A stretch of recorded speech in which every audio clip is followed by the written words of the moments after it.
నమస్కారం, మీరు చూస్తున్నారు HN9 టీవీ. నెల్లూరు జిల్లా పొదలకూరు పట్టణం తోడేరు పంచాయతీ పరిధిలో లేఅవుట్ వేస్తున్న సందర్భంలో జేసీబీని పనికి పెడితే ఆ జేసీబీలో గత కొన్ని రోజులుగా అన్ని సామాన్లు పోతున్నాయని జేసీబీ యజమాని ఆయన ఆవేదన వెళ్లబుచ్చుకుంటున్నారు. పని కోసమని జేసీబీని పెడితే సామాన్లన్నీ పోవడం ఏంటని లబోదీపం అంటున్నారు. పేరు మద్రెల ప్రసాద్. ఈ లేఅవుట్లో బండి పెట్టుకొని నైట్ బండి ఆపేసి ఇంటికి వెళ్ళాను. ఉదయం వచ్చేసరికి బోల్ట్ తీసేసారు. మరుసటి రోజు బండి ప్రాబ్లం వచ్చేసింది. ఈరోజు ఇంజనీర్ ఫోన్ చేస్తే పంపు ప్రాబ్లం వచ్చింది. దాన్ని పోయి నెల్లూరులో రిపేర్ చేయించుకోమని చెప్పాడు.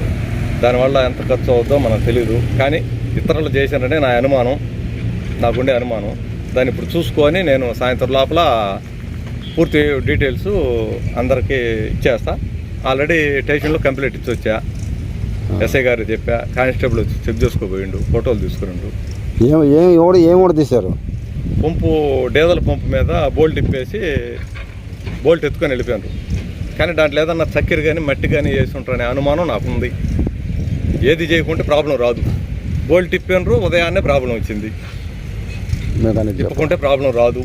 నిన్న పని చేస్తుంటే టాటర్లో కూడా ఏంది నీ బండి ఏంది ఈ విధంగా చేస్తుంది అనేరు. సరే ఇంకా బండి పెట్టడం వాళ్ళ పని ఆగిపోద్దని చెప్పి లాస్ పోయినా పని చేశా. ఈరోజు నా వల్ల కాదు, నేను ఇప్పుకుంటానని చెప్పి ఏరియా వాళ్ళు పిలిపించి నేనే పని చేపిస్తున్నాను. మరిన్ని అప్డేట్స్ కోసం మన HN9 టీవీ ఛానల్ని సబ్స్క్రైబ్ చేసుకోండి.